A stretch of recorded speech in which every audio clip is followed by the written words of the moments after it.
Welcome to Chillin' 101. We hope this video helps. In this video, I will explain how to make salsa macha. First, select your dried chilies. A mix of ancho, guajillo, and arbol works wonderfully for depth and heat. You'll also need about 1 cup of a neutral oil, like canola or grapeseed, to infuse all those amazing flavors. Don't forget 1/4 cup each of peanuts and sesame seeds, plus 2 cloves of garlic, which are crucial for texture and aroma. Next, gently toast your dried chilies in a dry pan for about 30 seconds until they become fragrant, being careful not to burn them. Then, heat your neutral oil in a skillet over medium heat. Fry the 2 cloves of garlic until they are golden brown, which will infuse the oil with a lovely flavor. After that, fry the peanuts and sesame seeds separately until they are lightly browned and aromatic, setting them aside.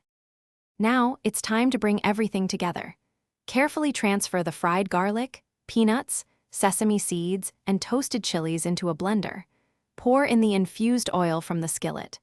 Add 1 tablespoon of apple cider vinegar and 1 teaspoon of salt to enhance the flavors. Blend the mixture until it reaches your desired consistency, whether you prefer a coarse texture or a smoother salsa. Once your salsa macha is ready, transfer it to a clean, airtight jar. Store it in the refrigerator, where it will remain fresh and delicious for up to 2 months. The flavors will actually deepen and meld beautifully over time, making it even more enjoyable. This versatile sauce is perfect on tacos, eggs, or anything needing a flavorful kick. Don't forget to check the description for a link to Little Tree's black ice and other great deals. Thanks for watching. Consider subscribing if we helped you.